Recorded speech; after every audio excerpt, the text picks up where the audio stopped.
People that do come here illegally, where will they go? Sorry, following on from that.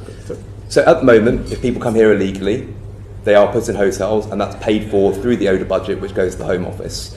If you're saying, and the government's saying, that that's going to be reduced down to zero by the end of this Parliament, 2029, where do you envisage people that will come here illegally? Where will they go? That gets us into a much lengthier discussion that you should probably make to the Home Secretary, not to me. It's split equity across the FCDO. It's not a split equity. I've just said we've now got stability. Okay, I would disagree heavily with that. That was the deal that I got in the spending review, because the last government did not strike that deal. I got that deal to give ODA spending stability, for us not to be at the mercy. Tonight, we examine a select committee exchange that quickly became a study in evasion. David Reid put one direct question to Foreign Secretary David Lammy, a question about the government's overarching vision. What followed was several minutes of deflection, shifting context, repeated interruptions, and mounting pressure from Reid to bring the conversation back to the point actually raised. Before we turn to the footage, a brief word. If you find this kind of political analysis valuable, please consider liking this video and subscribing to the channel. Current figures show that more than 98% of you watching haven't yet subscribed. It costs nothing, but it helps sustain the coverage we bring you. Take a moment to hit that button. Now, let's examine the exchange. You had 14 years in opposition. You've been in post for a year now. What we've seen throughout the year is you reduced ODA spend from 0.5 down to 0.3. But I'm still not hearing any cohesive vision for where you want to go. Now, you said you'll go do a line-by-line scrutiny and that this will be coming out in the next couple of months, but I'm still not hearing it. What's been happening for the last year? I think to follow on from that, what we do know is that a significant chunk of that money that will be left will be going to the Home Office to be spent on asylum hotels. What view do you have of that being a car-side commitment? We've obviously heard the announcement from the government that it will be ending by the end of this Parliament. What process and what equity will you have with the Home Office to make sure that practice does stop? Well, I've got to refute your first question in terms of what we've been doing over the last year. 15 million children this year have been immunised.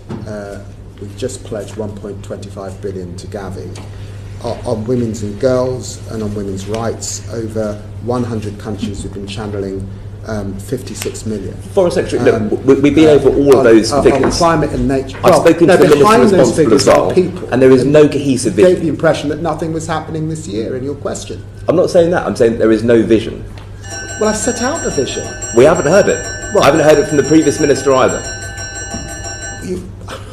Well, I listened to Baroness Chapman, and I think she did give a strong vision. She said that we are moving from donor to investor. We will be investing in the technical skills that countries say that they want from us. For example, when I was with President Ruto a few weeks ago, he was thanking us for the work that we've done to encourage better trade between countries in Africa, and he thinks there's more that we can do. We are not departing from obligations on health, and clearly Britain's a leader on health. Here's another problem. Can you That's understand? A vision. Can you understand how difficult that is to communicate to the UK public about how their taxpayers' money is being spent? Well, you'll appreciate that sadly, when you look at public attitude to development, it has not been in a brilliant place. That's not under this government, that's under the last government. This is the point I'm making, Foreign Secretary. You've had a year to come up with this vision. You had 14 years in opposition to come up with this vision. All we've seen is a reduction, and going to the question now around asylum hotels, a large chunk of what is left is going to the Home Office. Well, you know that we inherited a situation that we did not support, where a lion's share of development spend was being spent in country. Since we've come to office, less money is being spent in country. My colleagues in the Home Office, and led by Yvette Cooper, have been able to reduce, I think, from 83% to 77%, am I right? So we said that it's going to go down to 0% by 2029. So what's that process? Can I finish the point, please, of course. Mr. Reid? we have reduced the numbers in a year being spent on hotels that we inherited from the Tories. We've reduced the numbers, and we've got a deal from the Treasury that means that we now have stability in the development budget, and we will not be affected by decisions made in relation to hotels going forward. That's what's been achieved under this government, because the last government did not put it off. So how's it going to happen? How, as the FCDO secretary, how will you monitor that with the Home Office? Well, the thing I'm principally concerned with is that my budget is stable and it's not affected by paying hotel bills in this country. I've pulled that off. It's also the case that the Home Secretary is absolutely committed to reducing the number of asylum seekers in hotels. She has brought down those numbers in the last year. She's got more to do. And as she does that, do you expect the Foreign Secretary to go back to the Treasury and ask for increased funds? Of course you do. And yes, I'll be knocking on the door, if that's the implication of your question. Okay, so the follow-on from that then, so this will be split equity across the FCDO and the Home Office. People that do come here illegally, where will they go? Sorry, following on from that. So at the moment, if people come here illegally, they are put in hotels, and that's paid for through the ODA budget, which goes to the Home Office. If you're saying, and the government's saying, that that's going to be reduced down to zero by the end of this Parliament, 2029, where do you envisage people that will come here illegally, where will they go? That gets us into a much lengthier discussion that you should probably make to the Home Secretary, not to me. But it's split equity across the FCDO. It's not a split equity. I've just said we've now got stability. Okay, I would disagree heavily with that. That was the deal that I got in the spending review, because the last government did not strike that deal. I got that deal to give ODA spending stability, for us not to be at the mercy of asylum spend.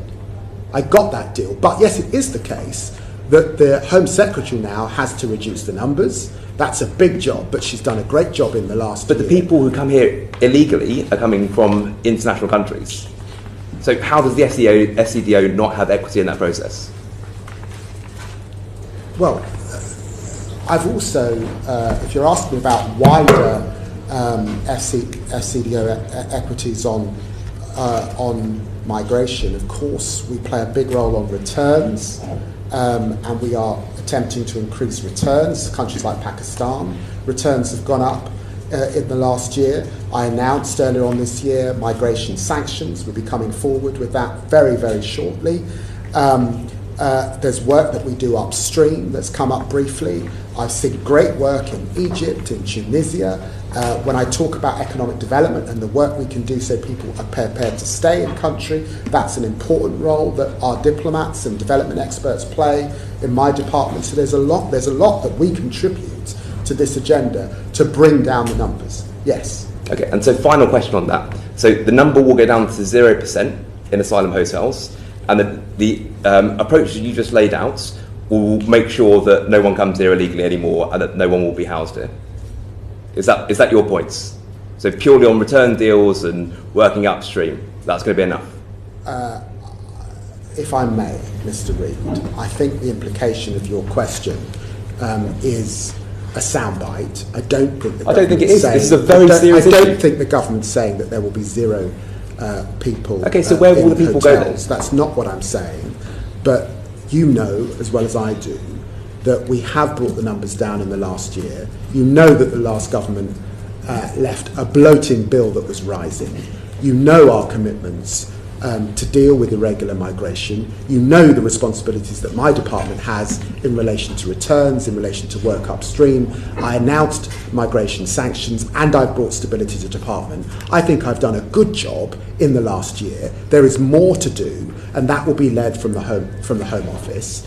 And I'm sorry that you're feeling a bit raw about the last government's record. No. I would be if I were you as well. Foreign Secretary, if I can just reconfirm that our role is to scrutinise ODA, and I think we're drifting slightly off ODA. Any more questions? It's a big ODA spend, so I think it's very fair to ask these questions. And it's fair for me to be robust in reply. Any more? No. Alice and then Monica. Application, I think we all recognise we were left with a pretty terrible legacy in the backlog in the hotel, so I do recognise the costs are coming down. One thing I haven't been quite clear on now that the FCDO has moved to the spender of last resort is if the numbers come down and the spend on asylum comes down faster than expected, does that money definitely come back to the ODA budget? Like, what's the agreement on that with the Home Office or Treasury? It doesn't automatically come Right. back to us. The price for stability is that I accepted that it wouldn't automatically come back to us, but I have made it clear to the committee that I would be making the case for increased spend, and making the case for increased spend, particularly in relation to development. You have that as my commitment, and I think you would be, and I would hope that any future Foreign Secretary, that was their undertaking, and they sought to do that. And you heard from the Prime Minister when we made the change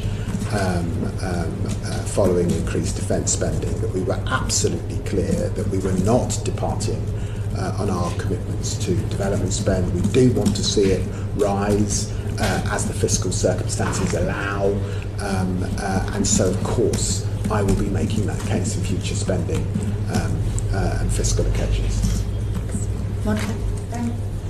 Foreign Secretary, on what you've just said, the commitment therefore by the British government to ODA, overseas development spent overseas in 27-28, as ICAI have pointed out, is 0.24%. So it's not 0.3%, it's 0.24. That's the projection. I saw this yesterday and I just don't recognise those numbers. I think ICAI are having to make a call on how they see refugee numbers rising or falling. What I'm going on is that the Home Secretary has brought those numbers down in the last year.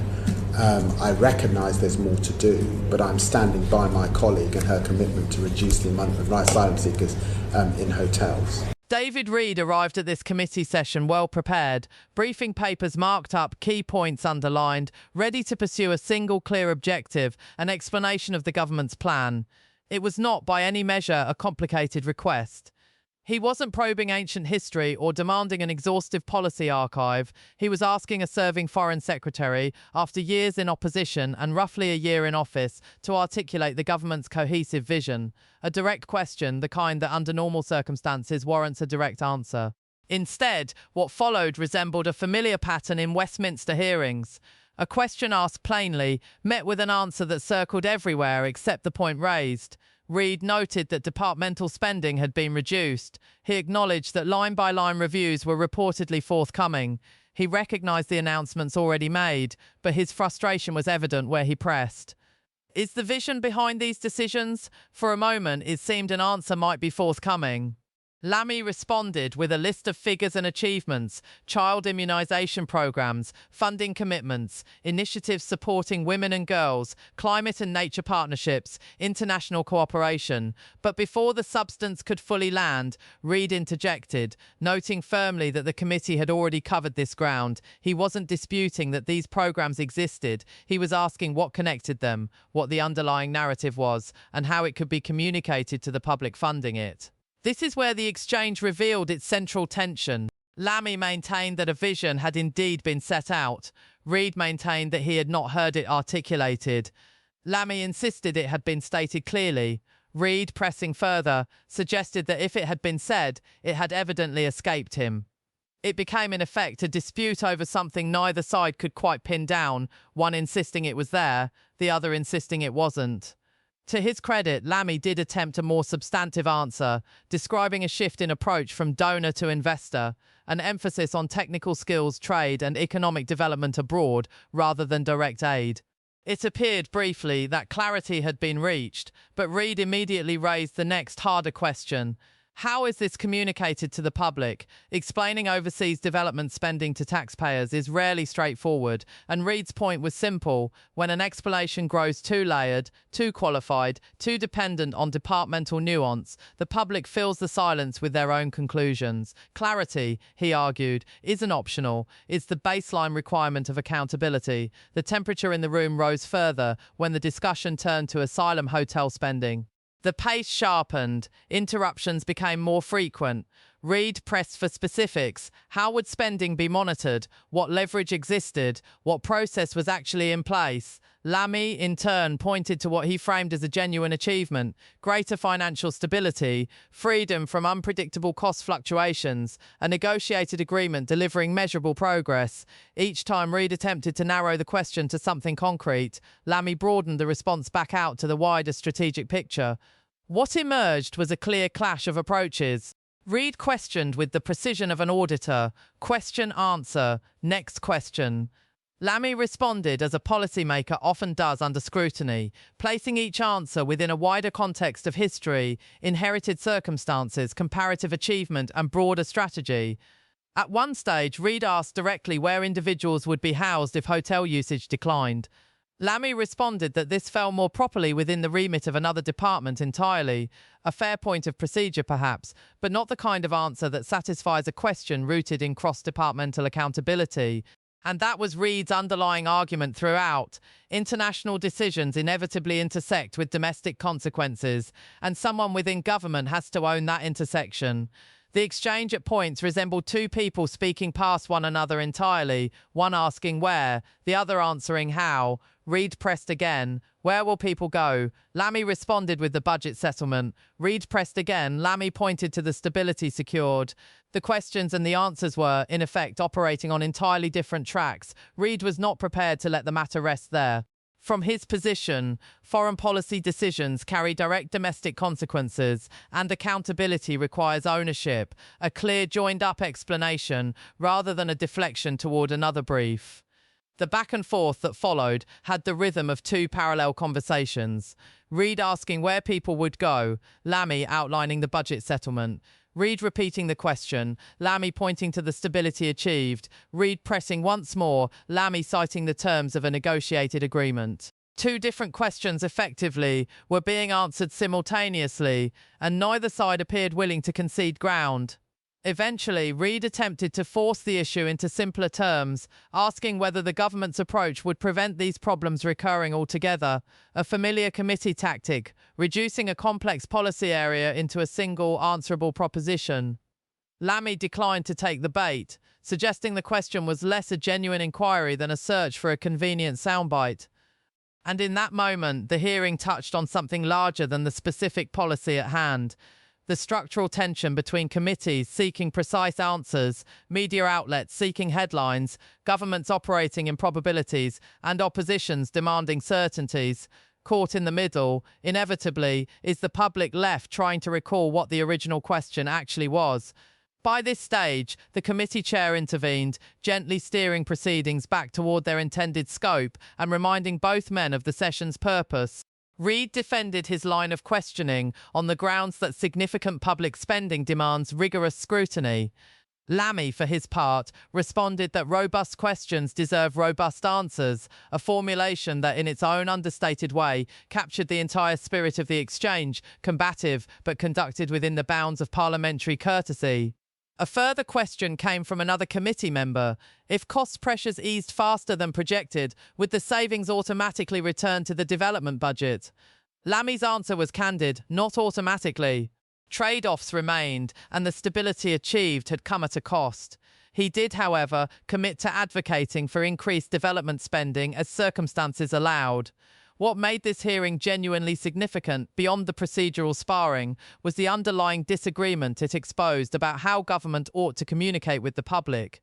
Should ministers lead with overarching narrative or with specific measurable detail? Should communication prioritise achievement or transparency about complexity? How much nuance can the public reasonably be expected to absorb? And at what point does simplification become misleading? These are not trivial questions. They go to the heart of how trust between government and citizen is either built or eroded. What stood out about this exchange was not scandal, and it certainly wasn't drama in the conventional sense. It was something more familiar to anyone who follows select committee proceedings closely: the often untidy, repetitive, occasionally frustrating mechanics of democratic accountability in action. One MP determined to extract specifics. One minister determined to defend the broader record, while insisting genuine progress had been made, neither prepared to yield, and many watching at home no doubt left with the same lingering question: did that actually answer what was asked? Whatever one's view of David Lammy's politics, his composure under sustained pressure was notable. He held consistently to his position that achievements had been delivered, that improvements were measurable, that stability had been secured. David Reid, in turn, played the role expected of an effective committee interrogator, persistent, methodical, unwilling to move on until he judged that the public had received something resembling a straightforward answer. Did either man fully persuade the other? No, but did the exchange offer a genuinely revealing snapshot of how scrutiny functions in British politics? Without question, because accountability in Westminster rarely arrives as a dramatic confrontation. More often, it looks exactly like this: one person asking a direct question and another offering everything but a direct answer, all conducted within the formal courtesy that defines British parliamentary tradition.